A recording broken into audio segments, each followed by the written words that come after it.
인문지리 기출 해설 강의를 시작하도록 하겠습니다. 자연지리 때는 그냥 프린트 가지고 했었는데, 인문지리는 이렇게 약간, 이렇게 이걸 같이 병행해서 활용을 하려고 그래요. 우선 첫 페이지 도시지리학에 어떤 문제들이 나왔었는가 하는 것을 우리가 보도록 합시다. 지금 보면, 여기에서 이렇게 이제 해놨는데, 요 15년 이전에도 문제들은 많이 나왔었어요. 근데 그런 것들은 지금 생략을 하고, 15년도부터 우리가 따졌는데, 요 보면 해마다, 예를 들어 25년이라면 문제가 3문제가 나오죠. 그래서 평균적으로 봤을 때 한 3문제 정도가 나오는데, 내가 생각할 때 이제 도시 미래 탐구라는 교과서까지, 교과 과정까지 따로 독립이 되어 있기 때문에, 도시지리 부분이 물론 이제 다른 쪽과 이제 같이 결합이 돼서 최소한 3문제 내지 한 4문제 정도 나올 수도 있겠다. 이런 생각이 들어요. 그래서 기본적으로 여러분들은 5문제 나온다 생각을 하고 준비를 하는 게 어떨까 하는 생각이 들어요. 근데 여기 보면 상당히 골고루 이렇게 나왔었는데 계속적으로 나오는 거는 뭐냐면 이 도시의 구조 중에서 이렇게 생태학적 접근, 경제적 접근, 뭐 역사적 접근까지 우리가 흔히 이제 고전적인 도시 이 구조론에서 3가지를 얘기를 하잖아요. 그래서 이런 부분에선 반드시 나온다라고 여러분들이 생각을 하면 될 것 같아요. 근데 이 구조주의적 접근이 이게 안 나왔잖아요. 근데 이따 이제 우리가 기출 분석을 하면서 얘기를 하겠지만 이 하비의 어떤 자본순환론, 내가 생각할 때 이 하비 자본순환론은 나올 거다 이런 생각이 들어요. 이 하비 자본순환론 같은 경우는 이제 관리주의나 기업가주의, 어떤 도시 정치와 관련져서 시험에 몇 번 나왔었죠. 근데 이제 뭐 2차 순환이라는 그런 거에서 숫자 2 쓰는 뭐 그런 것도 나온 적은 있었어요. 이게 작은 1점짜리 문제로. 근데 이런 이 자본순환론, 요거를 좀 잘 기억을 해둬야 되지 않을까. 내 생각에는 좀 그래. 요새 이 젊은 학자들 보게 되면 어떤 이 구조주의적인 접근에 관심이 많은 게 아닌가 하는 생각이 들어요. 그리고 여기 이제 이 세계 도시, 하는 요런 것, 요 연결시켜가지고, 요런 거에서 이제 한 문제가 나올 것이고, 아까 이제 얘기했지만 어떤 이제 도시발전 거버넌스라는 요런 것들 연결시켜서, 우리가 생각할 수가 있지 않을까. 어쨌든 이제 경제라든가, 문화라든가, 문화적인 혼성성, 뭐 이런, 말도 나오잖아요. 그 다음에 이제 어버니즘, 뭐 뉴 어버니즘, 뭐 이런 식으로 해서 최신의 어떤, 경향들을 이렇게 이 시험 문제에 담으려고 하는 것 같다. 이런 생각이 들어요. 그리고 도시의 미래 탐구잖아요. 미래. 그렇다면 이 미래의 도시는 어떻게 될 것인가 해가지고 이제 최근은 아니고 이제 꽤 됐지만 어쨌든 뭐 최근이라고 볼 수가 있겠죠. 이제 압축 도시라든가 스마트 시티, 스마트 도시라든가는 이런 개념들과 연결시켜서 문제를 낼 수 있지 않을까 하는 뭐 그런 생각이 들어요. 자, 우리가 이런 정도로 해서 어쨌든 이 도시지리에서 최소한 3문제예요.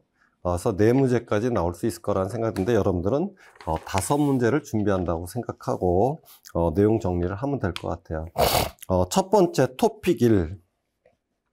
거기에 2013년도 문제부터 보도록 하겠습니다. 페이지 5쪽인데 이 조버그를 이 박경환 교수 번역한 도시사회지리학의 이해인가 거기에서는 쇼베르그라고 돼 있어. 또 어떤 책 보면 소버그 또 이렇게 돼 있고, 근데 임용시험에서는 조버그라고 또 나왔어요. 그러다 보니까 이런 학자들 이름이 이제 헷갈리는데 어쨌든 우리가 중요한 건 그런 어떤 학자가 이런 거 주장했냐 뭐 그런 거 내는 법은 없어요. 그 내용을 우리가 알면 될 것 같아요. 그래서 처음에 보면은 이 중세 도시, 뭐 우리가 사실이 고대 도시, 더군다나 이제 유럽의 고대 도시 또는 메소포타미아 문명 지역의 고대 도시, 뭐 그런 것까지 우리가 정리할 필요는 없을 것 같아요, 사실. 근데 우리가 자연지리에서 토양, 염려와 관련지어서 이 메소포타미아 부근이 도시들이 몰락한 이유가 뭐냐. 그것은 토양 염려 때문이다라는 그런 걸 우리가 자연지리에서 공부했었죠. 그래서 이 고대 도시가 만약에 나온다면 요런 정도, 그러니까 에페소스라는 도시, 그 다음에 이제 메소포타미아 문명이 이 발달했던 도시, 요런 곳들이 왜 몰락을 했을까 하는 뭐 그런 정도와 연결시켜서 낼 수 있지 않을까 하는 생각이 들어요. 그래서 여기 참고적으로 이렇게 이제 해놨는데, 고대 도시 해가지고, 이제 성곽 도시다. 근데 옛날에는, 이 방어라는 개념이 굉장히 중요했었어요. 어쨌든 뭐, 이 사람들이 굉장히 중요하게 생각하는 게 의식주인데, 일단 안전이잖아요. 그건 뭐 현대사회도 마찬가지고, 현대 국가의 굉장히 중요한, 의무랄까, 하는 것 중에 하나도 안전이잖아요. 국민의 생명, 건강 이런 것들을 보호해야 된다는. 그래서 성곽도시로 이제 시작을 한다 이거고, 여기 이제 모헨조다로라고 그래가지고, 모헨조다로 같은 경우는 이제 뭐 소개하는 책들은 잘 없는 것 같아요. 근데 이제 최초의 계획 도시다라는 이런 개념으로 해서, 그러니까 여기에 지금 보면 직교형이라고 써놨지만은, 요 직교형이라는 요거는 꼭 뭐 이렇게 그 모헨조다로뿐만 아니라 이제 고대 도시들, 아테네가 됐든 로마가 됐든 이러한 곳들이 다 그 직교형으로 나타난다, 이렇게 생각을 하면 될 것 같아요. 그래서 이런 거는 그냥 참고고, 우리가 이제 공부하고자 하는 거는 어쨌든 이 중세 도시고, 이 중세 도시와 관련된 게 금방 해놨지만 두 문제가 나온 거예요. 근데 이제 그 전에도 이제 나왔었어요. 중세 도시 해가지고 나왔었는데, 요게 이제 참고예요. 이 조버그가 어쨌든 도시라는 개념을, 뭐 우리가 이제 나중에 뒤에서 또 도시화해서 뭐 하게트부터 시작해서 굉장히 많은 학자들이 이 도시라는 것에 대해서, 또 도시화라는 것에 대해서 정의를 내렸어요. 우리가 그런 정의들을 구태여 뭐 일일이 알아야 돼, 그럴 필요 없어요. 그냥 그 적당히 많은 사람들이, 얼마나 많은 사람들이, 그건 나라마다 다 틀려요. 그러니까 우리나라 같은 경우는 인구 5만 이상이 읍 이상의 지역을 도시다라고 얘기하지만, 뭐 어떤 나라는 뭐 500명이 도시라고 보는 데도 있고 해서 그것은 그렇게 중요한 건 아니다라고 생각을 할 수가 있어요. 근데 중세 도시 같은 경우는, 이거 여기 보행도시라고 써놨지만 이거 뭐 당연한 얘기지, 뭐 그 옛날에 뭐 차를 몰고 다녔겠어, 뭐 기차 타고 다녔겠어요.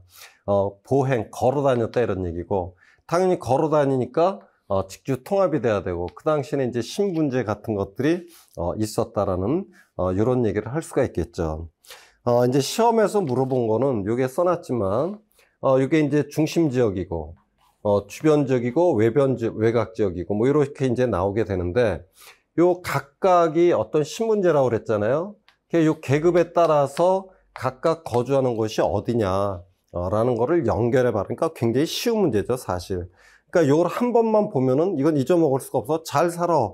도심의 지역에 있나 봐. 도시의 중심 지역에 있나 봐. 그러면 이 사람들은 왜 도심의 중심 지역에 있는가 하는 걸 여기 밑에다가 간단하게 이렇게 설명을 해 놓은 거예요. 그러니까 이 도시의 어떤 종교적, 정치적, 그 다음에 행정적, 이런 사회적 기능의 어떤 통제 집단이 엘리트 계층이다 이러는 건데, 그러다 보니까 당연히 이 사람들은 이 도시 중심에 가까운 곳에 이런 기관들이 있잖아요. 그러니까 그 부근에 있었다. 그리고 이것이 좀 더 지나가면서 이 사람들이 결혼을 하든가, 신분제라고 그랬죠. 그러니까 자기들끼리 뭐 사교 어쩌고 하는 거 있잖아요. 그러면서 그렇게 이제 모여 살게 되었다라는 얘기고, 여기에서 이제 하위 계층, 이건 이제 박경환 교수 도시사회지리학에서 하위 계층이라고 이렇게 표현을 했기 때문에 여기다 써놨는데, 여기다 봤지만 또 반스라는 학자는 이게 꼭 하위 계층이라고 우리가 얘기할 수는 없다. 이 장인 조직들, 이런 사람들이 이 길들을 형성을 해가지고 이 모여 사는 곳들이 여기저기에 나타나서 혼합형 거주지다, 이렇게 표현하는 게 더 맞다, 이렇게 얘기를 했어요. 근데 어쨌든 뭐 여기에서 이제 하위 계층이라고 돼 있고, 시험에도 하위 계층 뭐 이러니까 우리가 하위 계층이라는 말을 쓰는 거예요. 그 다음 이제 소외민이다 그랬는데, 소외민, 쉽게 말하면 아주 가난한 사람들. 그럼 그 옛날에 가난한 사람들은 어떤 사람들이었을까? 그게 이제 이 염색이라는 말을 써놨잖아요. 염색. 염색. 요게 이제 냄새가 좀 난다는 거야. 향수라는 영화가 있는데, 그 향수라는 영화를 보면은 막 사람까지 죽여서 막 아주 향수 만들고 막 그런 영화가 있어요. 굉장히 저는 재밌게 본 영화인데, 요새는 보니까 또 뭐 이 영화 이런 것들이, 이 도시사회 지리학 그 책에 보면 굉장히 길게 또 설명을 해놨어. 이 도시를 이해하는데, 또 이 사회를 이해하는데 영화가 어떻게 활용이 되어질 수 있는가. 뭐 책도 있어요. 이 영화와 지리 이야기 뭐 이렇게 해가지고 책도 있고 뭐, 그런데, 자고는 어쨌든, 이런 것들이 이렇게, 지역적으로 신분제를 반영한 공간 구조가 나타난다라는 이런 거를 얘기했다. 그리고 요 밑에 써놨지만 조보가 되든 반스가 됐든 중세 도시를 연구하는 사람들이 공통적으로 얘기하는 게 뭐냐. 이 도시 중심부 지역에는 엘리트 계층이, 그다음에 중간 부분, 요게 이제 주변부, 뭐 여러 가지로 얘기를 할 수가 있지만, 혼합적인, 그리고 외곽부 같은 데는, 가난한 사람들이, 거주를 했다라는, 뭐 이런 거를 얘기를 할 수가 있다 이거죠. 그리고 이게 이제 참고적으로, 여기다 이제 써놨어요. 권능우 교수가 이제 도시 이해 책에서, 이런 말을 써놨는데, 이 중세의 도시들을 보게 되면, 이따 이제 우리가, 동형 문제 풀이에서 다시 한번 그 확인을 하겠지만, 이 해안 지역 또는 원거리 무역의 중심지에 이 도시들이 많이 발달했다 이거예요. 그래서 이 한자 동맹이라고 해서 이게 그 영어식으로 하면 한사가 되는데 이게 독일로 하니까 이 S가 자를 한자 뭐 이런 식으로 동맹이다, 도시 동맹이다 이렇게 이제 얘기를 하는 건데, 어쨌든 이 도시, 중세 도시의 유형이 첫 번째는 뭐냐? 정기시 도시다.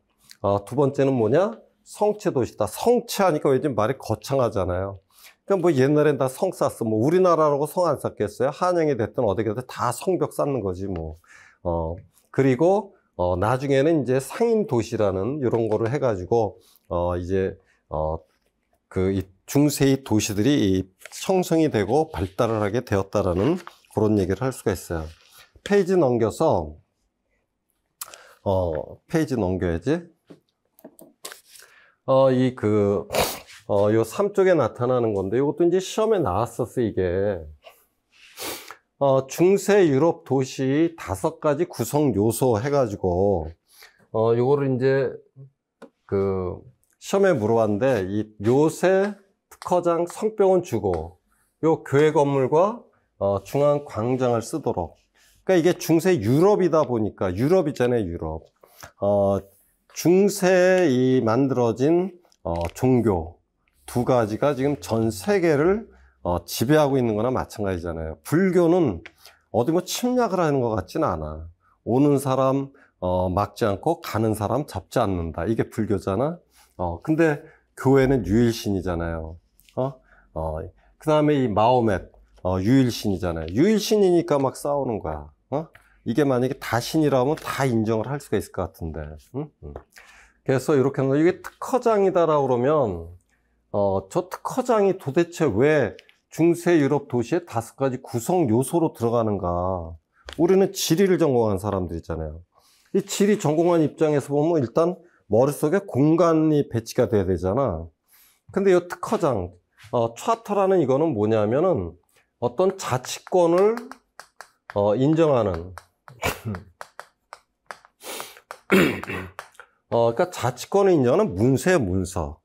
그러니까 이 도시는 자치가 인정이 된다라는 문서예요, 문서. 근데 저거를 꼭 이렇게 5가지 구성 요소해서 이게 넣으니까 헷갈리는 거지 뭐. 공간적으로는 특허장이 저게 무슨 공간과 어떤 관계가 되는 거야 하는 건데, 요거는 왜 이런 걸 넣었을까? 그냥 나 혼자 유추를 할 때, 이 중세 같은 경우에는 이제 좀 이따 이제 다시 얘기하겠지만, 이 자치권을 획득하기 위해서 봉건 영주 또는 뭐 이 어떤 교회의 권한이 그 당시 굉장히 강했었잖아요.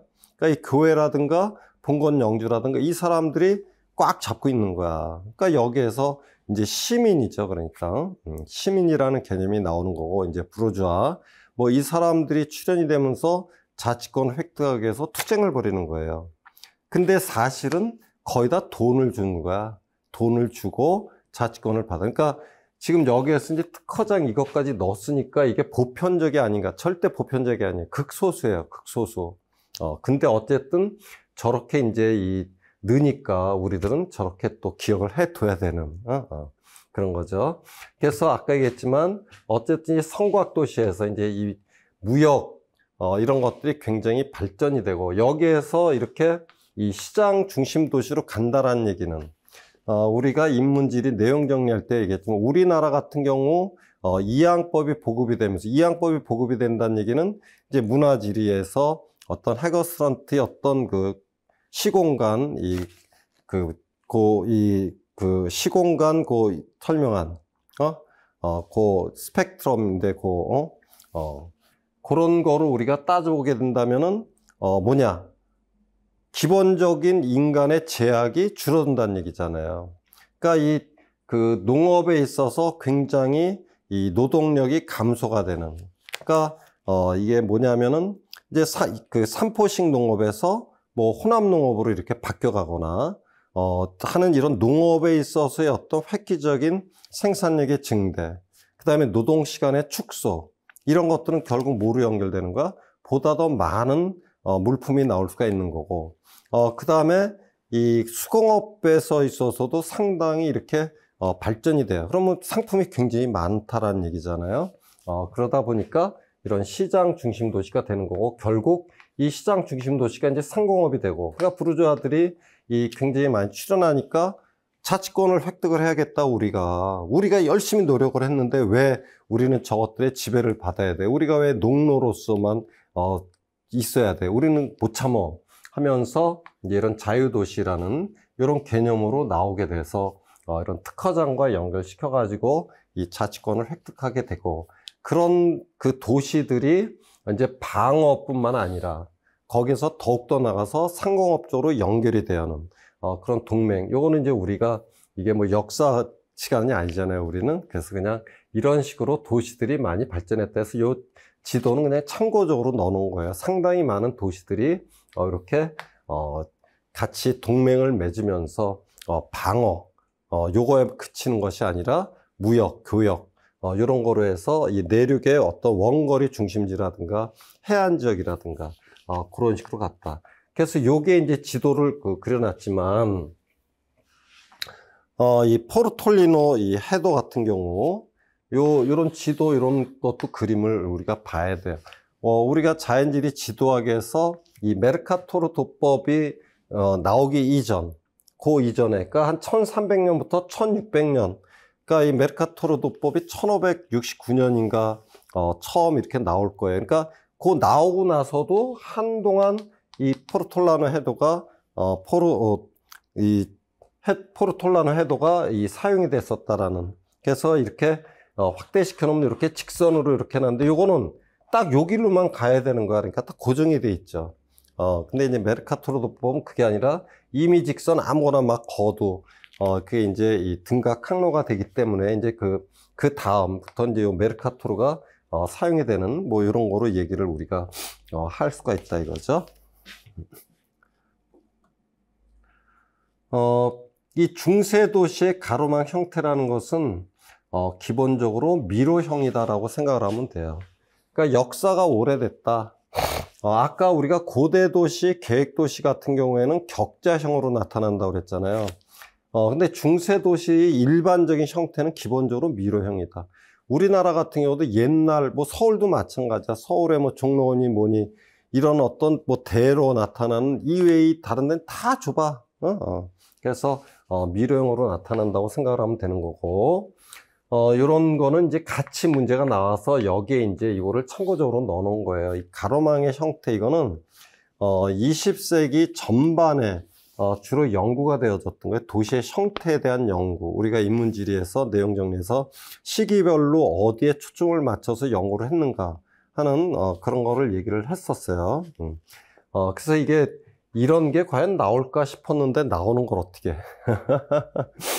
그래서 우리가 알아야 되는데 이렇게 직교형이나 방사형, 직교 방생 같은 경우는 우리가 상대적으로 규칙적이다 해서 이게 이제 규칙적인 거고, 요거는 미로형이나 혼합형 같은 경우, 혼합형이라는 것은 이 규칙적, 그러니까 미러형이 나오고 직교형이 나오고 또는 방사형이 나오고 하는 이런 것들이 섞여 있다는 얘기예요. 그래도 불규칙한 것에 이 포함을 시켜서 우리가 생각을 한다 이거죠. 그래서 요 각각 뭐 직교형 해가지고 이제 도시들이 뭐 이렇게 이제 나타나. 그래서 이제 저런 도시들로서 나타나는 뭐 그런 그 예들은 뭐 되게 많죠. 방사형이다, 뭐 파리다, 뭐 그럼 저 어쨌든 이 그림 보고 우리가 방사형이다, 뭐 캔버라다, 뭐 이러면 저런 방사형이다, 뭐 이렇게 얘기를 할 수 있는 거. 우리나라 따면 뭐 흔히 창원을 얘기를 많이 하잖아요. 그냥 뭐 창원 뭐. 근데 이런 도시 이름까지 난 외워야 되냐는 거에 대해서는 참 개인적으로는 진짜 그거는 아니다 이러 싶은데 이 시험에서 이따 우리가 기출 확인하겠지만 이 델리 지역과 뉴델리 지역 그러니까 이 뉴델리인데 뉴델리라는 도시 이 뉴델리가 이제 델리라는 구역이 있고 뉴델리라는 그러니까 신시가지 뭐 구도시 신도시 뭐 이렇게 되는 게 하나로 나타나는 거잖아요. 그러니까 이건 오래됐어. 오래됐다는 기본적으로 미래형이잖아요. 그죠? 요거는 새로 됐어. 그래서 이게 이제 방사형이다. 그럼 결국 우리가 생각할 때 이 뉴델리는 무슨 형이라고 그래야 되는가? 혼합형이다. 이렇게 얘기해야 되잖아요. 그죠? 근데 좀 이따 이제 기출 문제를 보고 확인할 수 있겠지만 이 지도상에서 델리 지역과 뉴델리 지역을 이렇게 따로 둔 거야. 그래서 여기 지역은 뭐냐, 여기 지역은 뭐냐, 뭐 이렇게 물어봐 가지고 이따 우리가 기출에서 확인하겠지만 미래형이다, 방사형이다, 뭐 이렇게 이제 얘기를 하는 거예요.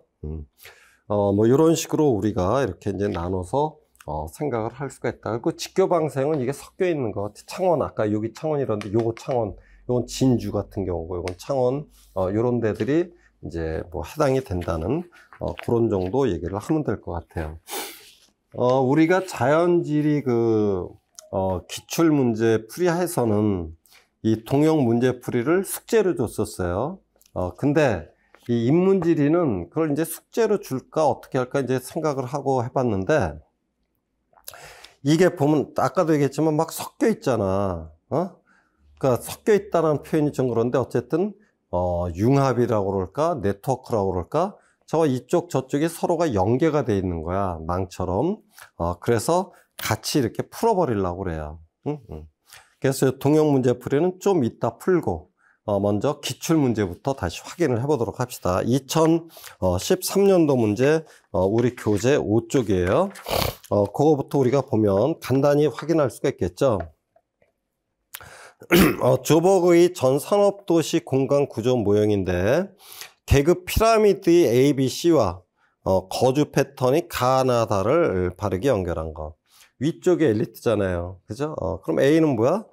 도시에서 중심에 해당이 되는 지역. 그래서 다 그런 식으로 A, B, C를 연결하면 다나 가해서 연결이 된다 하는 거. 그다음 거기에 이제 쇼버그라고 또 여기다 이제 써놨어. 이 책마다 이게 막 다 틀리니까. 그래서 이 중세 도시 연구의 이 전산업 도시의 일반적인 특징 이런 건 이제 참고하라고 거기다 이제 넣어 놓은 거고 우리가 기억해 둘 것. 근데 뭐 다시 나올 것 같진 않아요. 이거를 뭐 다시 물어본다면. 근데 혹시 또 모르니까 우리가 요 중세 도시와 연결시켜서 내가 생각한다면 지도하고 연결, 뭔가 다른 쪽과 연결해서 물어본다면 어떤 걸 물어볼 수 있을까? 그래서 이제 했고, 좀 이따 이제 동영 문제에서 하겠지만, 이런 원거리 무역이 이루어진다면 유통 조건에서 뭐하고 연결이 될 수 있을까? 뭐 해서, 그렇게 한번 이제 생각해 본 거예요. 그 다음에는 2017년 교재 4쪽에 있는 거예요. 그걸 보도록 합시다. 다음은 도시 경관의 형태에 대한 내용인데 괄호 안에 기역, 니은에 해당하는 용어를 쓰고 밑줄 친 디귿과 관련해서 나지도에서 할 수 있는 두 구역이 가로망 형태의 주요 특징을 각각 서술하시오 그랬어요. 가와 같은 중세 유럽 도시는 요새, 특허장, 성벽, 괄호, 가로로 대표되는 5가지 요소로 구성되어 있다. 유럽의 많은 전통적 도시는 중세에 기원했으며 지도에서 확인되는 중세도시 경관 특징은 현대도시 발전에 물리적인 제약을 가하고 있다. 이게 뭐 유럽적 이제 관광 같은 거 이제 많이 가고 그러면 맨 성들 보여주는 거잖아. 근데 이 사람들이 그 파괴를 안 시킨 거야. 근데 이제 어쨌든 그런 것들이 이제 문화 자원이 되고, 이 사람들은 호텔이 뭐 우리식으로 따지면 5성급에는 되게 좋아야 되잖아요. 시설도 깨끗하고 막. 여기는 낡어. 뭐 오래된 데가 좋은 호텔로 치고 비싸. 그다음 나와 같은 식민주의 도시는 각각 개별적인 도시를 구성하는 두 개의 분리된 구역, 즉 전통 도시구역과 유럽인 도시구역으로 구성이 된다. 식민지 행정부는 건강과 안전의 이유를 들어 두 구역을 분리해서 관리했고, 두 구역은 현재도 대조적인 경관 형태를 보여준다. 그래서 델리 지역과 뉴델리 지역을 봤을 때, 델리 지역은 상당히 오래된 시가지에 해당이 된다 해서 이제 미로형이다 이런 얘기고, 뉴델리 같은 경우는 상대적으로 신도시 개념으로서 방향을 띠고 있다. 이렇게 얘기를 뭐 할 수가 있겠죠. 자, 우리가 동형 문제 풀이를 보도록 합시다. 동형 문제 풀인데 중세 도시와 관련된 것. 그래서 밑줄친 기억의 이유를 이게 옛날에는 왜 이 중세 도시들은 원거리 무역의 중심지와 해상 교통 요지에 위치해 있었다. 이 이유는 뭐 때문일까? 뭐 이런 거를 물어본 적이 있었어요. 근데 이제 그거를 내가 약간 바꿔가지고 울만이 제시한 상품의 유통 조건 중에서 어떤 걸까라고 이제 이걸 물어본 거예요. 자, 중세 도시들이 원거리 무역의 중심지, 해상 교통 요지, 그 이유는 뭘까 이게? 왜 이러한 곳들에 위치를 하고 있을까? 그거는 우리가 아주 쉽게 표현을 하면 돼요. 그죠? 그거는 뭐야? 교환이 용이하다 이거잖아요.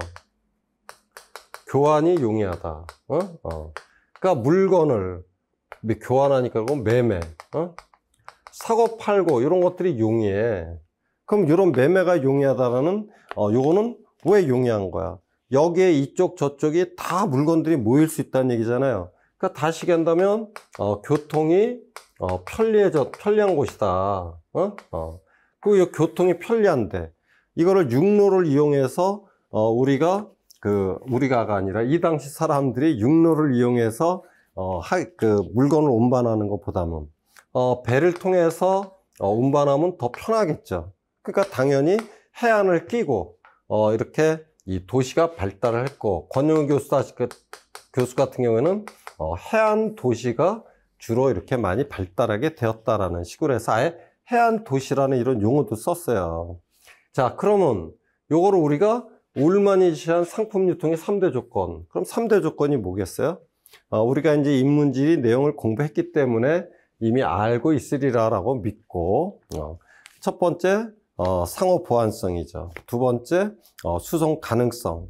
세 번째는 뭐야? 개입 배제야. 그러니까 개입 기회 쓰면 안 돼요. 이 3대 조건.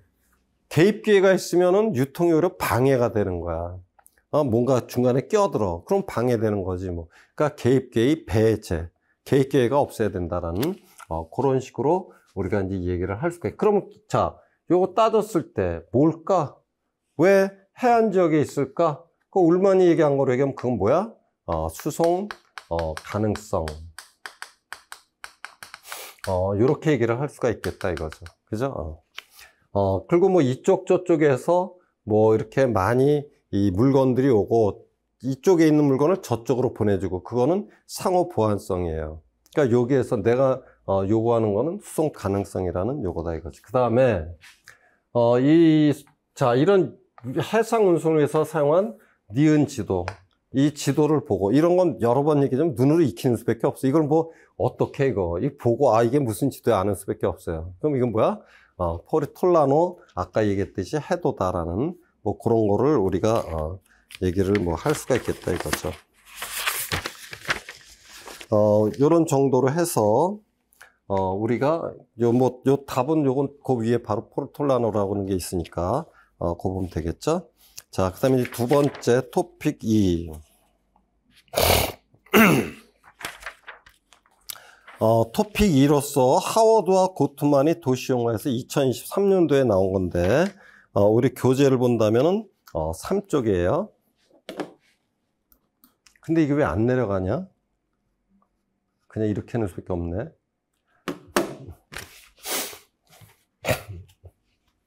이 하워드 같은 경우에는 지금 요게 이런 그 영어 글씨들이 보일까 어떨까 모르겠는데, 요건 너무 작아서 글씨가 안 보이죠. 응? 요건 이제 센트럴 시티야, 센트럴 시티. 센트럴 시티. 중앙에 도시가 있는 거야. 근데 이 중앙의 도시가 너무 혼잡해. 아이고, 난 쾌적한 곳에서 좀 살고 싶어. 나는 인간답게 살고 싶다. 뭐 하는 사람들이 나가는 여기를 가든 시티라고 그런 거야. 자, 그럼 이 가든 시티를 뭐라고 번역을 할래? 가든이 뭐야? 정원이잖아. 그래서 나는 정원 도시로 번역을 할래. 뭐 어떻게 할 거야? 정원 도시로 번역하겠다는데. 근데 우리 그 시험에서는 정원 도시라는 번역이 아니고 전원 도시다라는 이렇게 번역을 해 놓은 거예요. 그럼 정원 도시라는 말씀 틀리는 겁니까? 그렇게 할 수가 없어. 근데 이 언어라는 건 약속이잖아요. 다른 곳들에서는 이 정원도시라는 말을 오히려 더 많이 써요. 도시계획이나 이런 데서는 전원도시라는 말보다는 정원도시라는 말 더 많이 쓰고, 그래서 뭐 국가정원 뭐 이런 식으로 해서 순천이라든가, 그 다음에 뭐 울산이라든가, 뭐 해서 제1 뭐 국가정원, 제2 국가정원, 국가정원이라는 개념을 막 만들어내잖아요. 그죠? 그래서 이렇게 어쨌든 뭐 번역을 해서 이런 곳에서 사는 게 좋겠다. 여기다 이제 전원도시라고 했지만 기본적으로 뭐야? 건강한 생활, 건전한 산업, 그러면서 너무 크거나 작지도 않은 규모의 전원지대에서 한 32,000명 정도로 제한을 둔 거야. 만약에 그가 더 넘어가, 그럼 어떻게 해야 돼? 다른 데 만들면 되는 거지 뭐. 또 넘어, 그럼 또 만들지 뭐. 또 넘어, 또 만들지. 그럼 이렇게 되는 요것을 가능하게 해주는 조건은 뭐야?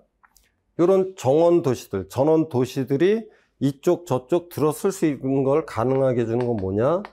교통의 이 발달에 의해서 교통이 발달되니까 이런 순환 구조가 나타날 수가 있는 거다 이거죠. 이 내부적으로는 어떻게 되냐? 내부적으로는 지금 요게 요 작아서 잘 안 보이지만 요거를 이제 확대시켜 놓은 게 요건데 요 부분을 좀 더 이렇게 요게 지금 보면은 이 영어가 보이는지 모르겠는데 가든이라고 돼 있어요. 가든 보여? 글씨가 혹시? 그러니까 가든이니까 그냥 정원이야. 어쨌든 이 녹지를 굉장히 강조를 한 거예요. 그러니까 쾌적한 환경 이걸 상당히 강조를 한 거예요. 하워드가. 그래서 여기에 이제 정원 있고 여기에 또 센트럴 파크 해가지고 정원 있고 또 중앙 이거 뭐 공원이라고 그래야 되나? 그러니까 실제로 이 뭐 오스트레일리아 시드니가 됐든 뭐가 어디가 됐든 센트럴 파크라는 데가 뭐 뉴욕에 가도 있고 여기저기 되게 많아요. 센트럴 파크라는 이런 이 용어 이름 자체가. 그리고 주택지역 나타나고 여기에 또 뭐냐면 그랜드 에비뉴 해가지고 또 여기도 이 녹지야 녹지. 근데 이거는 이제 그 가로수길이죠. 쫙 있는 또 이렇게 주택이 공장부터 시작해 산업시설들은 이런 곳에 모아라 하는 식으로 이렇게 내부 구조를 해놓은 거예요. 그러니까 이 하워드의 어떤 이 전원도시가 왜 나왔을까 갑자기 2023년이니까 아주 최근에 물어본 거잖아요. 그럼 왜 나왔을까? 내가 생각할 때 이 개념은 그 밑에다가도 우리가 내가 이제 거기다 써놨지만 이 하워드의 이런 어떤 전원도시라는 개념이 뭐로 연결이 되는 거냐? 생태도시, 친환경도시, 또 이 그린벨트. 우리나라도 이제 박정희 대통령이 이 그린벨트를 뭐 이 개념을 도입을 해가지고 뭐 사방에 그린벨트 해놓은 거잖아요. 지리적인 관점에서 보면 이 그린벨트 설정은 대단히 큰 도움이다라고 생각을. 근데 요새 그린벨트 계속 해제가 되죠. 계속 없어져요. 어느 날 자고 났더니 내가 떼부자 돼 있어. 그린벨트에 갖고 있는 사람이. 그래서 이런 어쨌건 생태도시가 됐든, 생태도시라는 얘기 많이 하잖아요. 그 다음 친환경도시, 뭐 이런 개념 또 많이 쓰잖아요. 그래서 요것이 이 시작이, 이 하워드의 이런 어떤 개념에서 온 거다라는 점에서, 요런 식으로 오는 거고, 그 다음에 이제 또 이제 스마트 시티가 됐든, 압축도시가 됐든, 이제 그런 개념으로 또 이제 뒤쪽에서 우리가 확인을 해보겠지만, 그렇게 가는, 그런 개념에서도 뭐냐. 기본적으로 이런 개념들이 반영이 되는 거예요. 쾌적한 환경, 응? 직주인접. 저건 차로 만약에 자기가 이 집에서 직장을 가겠다 그러면 30분 걸려. 근데 그냥 걸어가면 5분 걸려. 그래서 고밀도 압축해서, 하는, 그런 개념.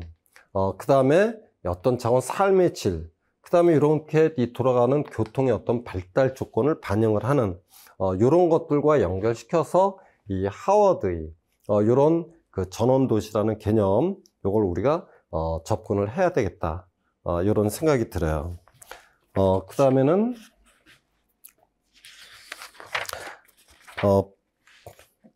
이거 이렇게 하니까 이게 그냥 왔다 갔다 해야 되니까. 자, 이 미국 북동부 대서양 연안의 메갈로폴리스.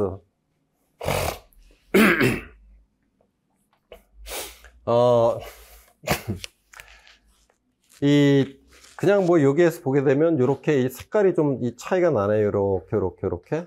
그래서 이게 지금 보면 이 보스턴에서부터 시작해서 뭐 매사추세츠, 뉴욕, 필라델피아, 볼티모어, 뭐 여기에 보면 이제 워싱턴 밑에도 뭐 버지니아라든가 이 노퍽이라는 여기까지. 근데 이제 이 우리 교재 교과서라기보다는 자, 어떤 기본서 이런 것들 보면 대체적으로 보스턴에서부터 이 워싱턴까지 뭐 여기를 이제 이 메갈로폴리스로 고트만이 얘기를 했다. 뭐 이런 식으로 하는데 실제로는 여기까지 다 연결이 되는 거예요. 이게 이렇게 이렇게 연결이 돼. 그리고 이 대도시와 대도시 사이에는 이게 이제 메갈로폴리스인데 메갈로폴리스 같은 경우에는 이 대도시죠. 대도시와 대도시인데 이게 바로 도시와 도시가 연결이 되나? 그건 아니잖아. 대도시와 이 농촌이 나타나는 거고, 이런 농촌이 나타난 요적은 도시와 도시 사이가 나타난다고 그래서 뭐 이런 건 참 용어를 만들어낸 것 같아, 내가 볼 때는. 그래서 이런 것들은 참 나는 이런 좀 개인적으로 좀 뭐 어떻게 할 거야. 그래서 어떤 터널처럼 이렇게 이제 지나서 다음 대도시로 간다. 뭐 이렇게 얘기를 해요. 근데 이제 여기에서 우리가 참고적으로 이 연담도시, 이 코너베이션 같은 경우는 뭐냐? 이게 꼭 대도시가 아닐 경우가 대부분이죠. 이 중소도시. 그 다음에는 뭐야? 농촌이 있어? 없어. 바로 중소도시로 연결이 돼. 그래서 이렇게 서로 이렇게 바로바로 연결이 된다 이거죠. 그럼 이런 메갈로폴리스가 나타나는데 굉장히 큰 영향을 준 교통수단은 뭐냐? 그럼 이것은 자동차예요, 자동차. 이 연담도시는 뭐냐? 라고 했을 때 이제 철도를 얘기를 많이 들어줘요. 그래서 철도를 이렇게 연결이 돼서 가는. 그래서 유럽 지역 같은 거는 역사가 되게 오래됐죠. 도시의 규모가 크질 않아요. 그래서 주로 연담도시라는 용어를 이제 많이 써요. 그리고 요 이제 메갈로폴리스 같은 경우에는 이제 굉장히 큰 도시다. 뭐 이런 식으로 해서 요게 이제 그 시티, 뭐 폴리스. 그 다음에 이제 요거는 좀 이따 이제 얘기하겠지만, 메트로폴리스, 메갈로폴리스. 그 다음에 요새는 이제 뭐 메가시티. 뭐 이런 식으로까지 이제 용어들이 이렇게 규모에 따라서 이제 나오게 되는 뭐 이렇게겠는데, 그럼 메갈로폴리스하고 연담도시의 차이점이 뭐냐 했을 때 이거는 도시와 도시 사이에 농촌이 있는 거야. 연담도시는 이 공간 경관상 도시와 도시로 바로 연결이 돼. 그리고 주된 교통수단은 자동차고 주된 교통수단이 철도다 이렇게 구분을 하는데, 또 중요한 이 차이점이 뭐냐, 비교할 점이 뭐냐, 그러면 여기다 써놨지만, 우리가 흔히 이제 CBD라고 그래서 이제 중축 관리 기능이라고 얘기하잖아요. 그래서 요 중축 관리 기능이 우리가 중심 업무 기능이다 그러면 뭐를 얘기해요? 중심 업무 기능이다 그럴 때는 우리가 흔히 이 중축 관리 기능, 그 다음에 플러스 상공업이잖아. 그러니까 이 차이점이 뭐냐 했을 때 중심 업무 기능의 차이다 이렇게 얘기하면 이거는 안 되는 거예요. 왜? 여기 뭐 상공업 안 해? 하거든. 그러니까 차이점이 뭐냐? 이 중추관리 기능이 있느냐 없느냐. 중추관리 기능이 있느냐 없느냐. 요건 이제 U자고 한자로 U고 요건 없을 무자 약자예요. 있냐 없냐의 차이다 이렇게 우리가 얘기를 한다 이거죠. 이렇게 해서 이제 우리가 그 고트만과 하워드의 어떤 도시 개념 용어 이런 것들 간단히 살펴봤는데, 요런 어떤 이제 요런 메갈로폴리스가 됐든 메가시티가 됐든 그다음에 이제 세계 도시 체계 뭐 세계 도시 권역 하는 그런 것도 우리가 뒤쪽에 이 도시 체계에 나오니까 거기서 다시 한 번 더 정리를 하면 될 것 같아요. 자, 우리가 문제에서 확인을 해보도록 합시다. 우리 이 교재로 보면 문제가 2023년도 3쪽이에요. 자, 문제를 보도록 합시다. 다음은 대도시권의 형성과 관련한 설명인데 괄호 안에 기업과 니은에 해당하는 용어를 순서대로 쓰시오 그랬어요. 1898년 영국의 하워드가 대도시의 병폐를 해결하기 위해서 대도시의 병폐다 그러면 우리가 흔히 뭐를 얘기할 수가 있냐? 그럼 대기 오염이 이제 상당히 심각하고 교통이 혼잡하고 그 다음에 이제 잘 얘기들은 안 하지만 이 도시사회 지리학에서 이제 그걸 썼어요. 범죄의 지리학이라고 그래가지고 이 범죄 그 다음에 그 저건 뭐랄까 저건 좀 그 부패 뭐 이 표현이 좀 그래 저건 좀 지저분한 그런 성생활 뭐 이런 등등 하는 그 최근에 이제 마약 같은 것도 막 등장하러 막 이러잖아요. 그래서 그러한 것들을 해결하기 위해서 도시 생활의 편리함 지금은 뭐 여자들이 농촌 가서 살자면 거의 다 반대야. 내가 왜 가서 살아? 뭐 그러고 단독주택 살면 낭만 있고 좋지 않냐? 그럼 절대로 안 돼. 그 얼마나 불편. 누가 청소할 거고 잡초는 누가 뽑고 그 아파트 살겠다는 식으로. 그래서 이상적인 도시는 뭐를 제안하였다. 뭐는 중앙의 공원과 공공 건물을 배치하고 방사 형태를 따라서 외곽으로 주거와 상업, 공업적 및 주변 농업지대가 입지한다. 충분한 일자리와 다양한 사회적 활동을 위한 농업, 공간, 농업 생산 및 여가 활동인 동시에 도시의 팽창을 제한하는 그린벨트를 보유해 자족성을 확보한다. 이렇게 나온 건 전원도시다 이거죠.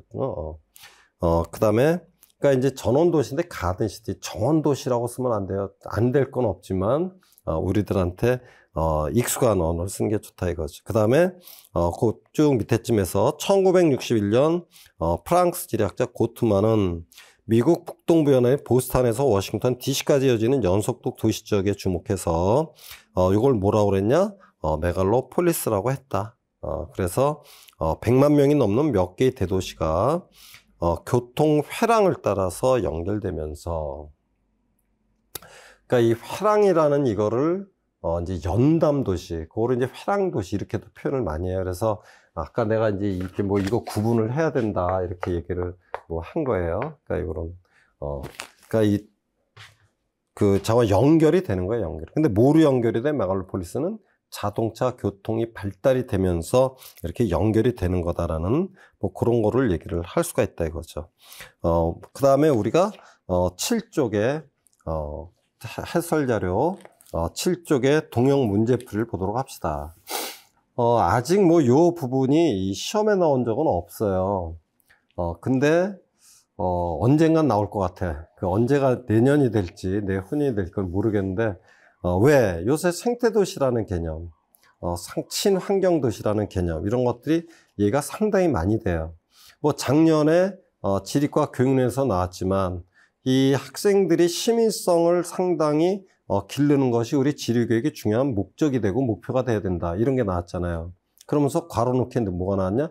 그 전에는 이제 뭐 시민성, 다중시민성, 뭐 세계시민성 뭐 이런 게 나왔는데 작년 같은 경우는 생태시민성이라는 이런 개념도 나왔잖아요.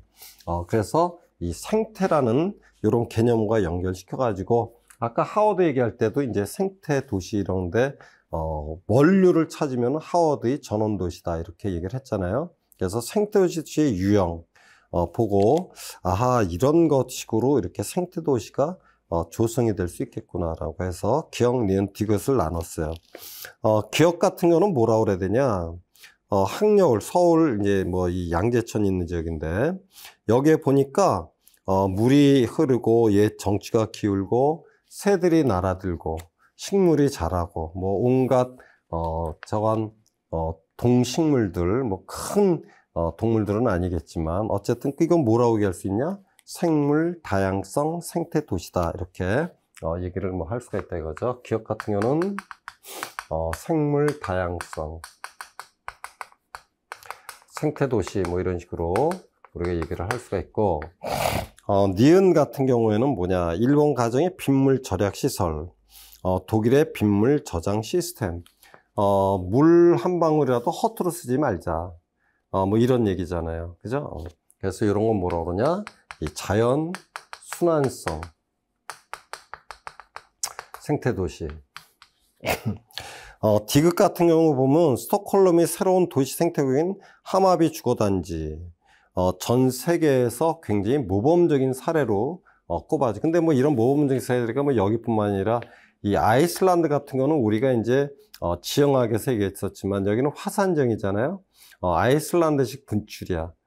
그러면서 자꾸자꾸 지각은 상승을 하죠. 근데 여기에서는 뭐를 이용하냐? 지열을 이용한다 이거잖아요. 그러니까 지열을 이용하니까 여기는 굉장한 생태도시야. 그냥 아이슬란드 자체가 엄청난. 근데 여기에서 지금 보기 준 거는 이제 스톡홀름 해서 하마비 주거단지를 예를 들어줬어요. 그래서 폐수, 뭐 바이오가스, 고용 폐기물, 유기 폐기물, 어쨌든 이런 뭐 쓰레기 하나하나가 다 자원이야. 이런 걸 뭐라 그러냐? 이 지속 가능성. 뭐 하는 식으로 이렇게 이제 생태도시를 구분해서 살펴볼 수가 있다 하는 이런 얘기를 하는 거예요. 잠깐 쉬었다가 이 토픽 3부터 하도록 하겠습니다.